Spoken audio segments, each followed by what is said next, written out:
تبوک سے جب حضور واپس آ رہے تھے تو یہ ایک لمبا سفر تھا، اور ایک لمبی جدائی کے بعد صحابہ کو حضور کی زیارت کا موقع نصیب ہو رہا تھا۔ تو لوگ ترس گئے تھے۔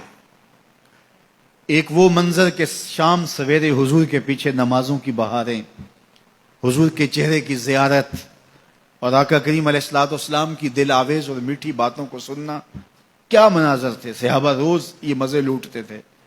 جب دل اداس ہویا سیدھے حضور کی خدمت میں آ گئے، چہرہ انور کو دیکھا، ساری پیاس بجھ گئی۔ اور آج کتنے دن ہو گئے ہیں کہ حضور کو دیکھا نہیں، حضور تبوک پہ تشریف لے گئے۔ تو ایک لمبا سفر تھا تبوک کا، اور جب حضور واپس آئے تو جو اہل مدینہ اداس ہو گئے ہوئے تھے، ان کو گوارا نہیں تھا، تو وہ ذرا شہر سے باہر نکل کے حضور کے استقبال کے لیے گئے۔ مدینہ المنورہ کی جہاں حد ہے اس حد کے قریب پہنچ گئے۔ ادھر سے جو تبوک سے حضور اور حضور کے ساتھی آ رہے تھے وہ بھی اس بارڈر پہ، اس سرحد پہ، مدینہ المنورہ جہاں شروع ہوتا ہے وہاں قریب پہنچ گئے۔ قدرتی ہوا مدینہ المنورہ سے اس جانب چل رہی تھی جدھر سے حضور تشریف لا رہے تھے۔ تو یہ جو لوگ جا رہے تھے ان کے گھوڑوں کی، کچھ پیدل تھے، ان کی ٹاپوں سے اور پیدل پاؤں سے گرد اڑی، اور اڑتی ہوئی گرد کا رخ ادھر تھا ہوا کی وجہ سے جدھر حضور اور حضور کے غلام آ رہے تھے۔ تو جب گرد ادھر پڑی نا تو روایات میں آتا ہے کہ وہ جو صحابہ تھے گھوڑوں کے اوپر سوار آ رہے تھے، تو اس گرد سے بچنے کے لیے انہوں نے اپنے اماموں کے شملے اپنی ناک پہ رکھ لیے، اس لیے رکھے کہ اس گرد سے بچ جائیں۔ تو میرے آقا کریم نے دیکھا کہ یہ اس گرد سے جو مدینہ المنورہ کی حدود سے اڑ کے آ رہی ہے، بچنے کے لیے اپنے ناکوں پہ کپڑے رکھ رہے ہیں۔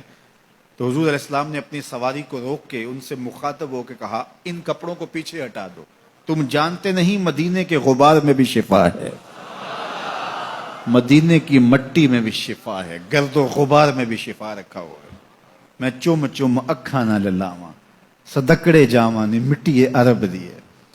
تو اس شہر کی مٹی میں بھی شفا رکھی گئی۔ تو یہ شفا کیوں رکھی گئی ہے؟ یہ حضور کے قدموں کی وجہ سے رکھی۔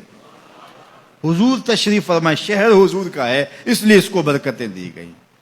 تو یہ کیسی فکر ہے کہ مسجد نبوی میں نمازیں پڑھنے جائیں اور حضور کے روضے کی زیارت کرنے نہ جائیں۔